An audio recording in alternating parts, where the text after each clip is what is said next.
شہر حیدرآباد کے علاقے مصطفیٰ نگر فلک نما میں واقع مدرسہ اسلامیہ ریاض العلوم و ریاض اسلامک اسکول میں یوم اساتذہ کے موقع پر طلباء کے روشن مستقبل میں اساتذہ اکرام کا نمایاں کردار کے عنوان سے ایک تہنیتی پروگرام منعقد کیا گیا۔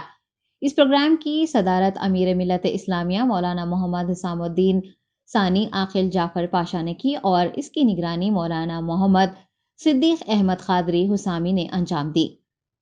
اس پروگرام میں مولانا مفتی عامر رحمانی بحیثیت مہمان خصوصی شریک رہے اور پروفیسر مسعود احمد ڈائریکٹر میسکو اور محمد آصف علی سینئر صحافی و صدر IJFF نے بحیثیت مہمان اعزازی اس میں حصہ لیا۔ اس تقریب میں مہمانان نے بالخصوص اساتذہ اکرام سے خطاب کیا اور طلباء و طالبات کے تعلیمی معیار کو مستحکم کرنے، ان میں اخلاق و کردار پیدا کرنے سے متعلق مفید مشورے بھی دیے۔ پروگرام کے اختتام پر اساتذہ کو تہنیت پیش کی گئی۔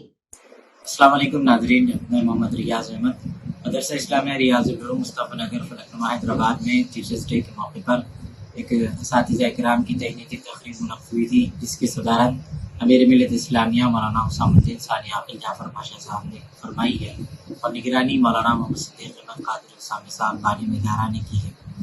وہیں پر مہمانان خصوصی کی حیثیت سے ڈاکٹر جناب پروفیسر محمد مسعود صاحب ڈائریکٹر میسکو اور اسی کے ساتھ ساتھ مفتی عامر رحمانی صاحب قاسمی اور مہمان اعزازی کے طور پر ڈاکٹر آصف علی سینئر صحافی نے شرکت کی تھی۔ الغرض اس پروگرام کا مقصد اور مختلف علماء اکرام اور دانشوران نے جو خطاب کیا وہ تمامین اساتذہ اکرام اور معلمات کو مفید مشوروں سے نوازا۔ طلباء کے بہتر مستقبل کے سلسلے میں انہوں نے بہترین اور مفید مشورے اساتذہ اکرام کو دیے۔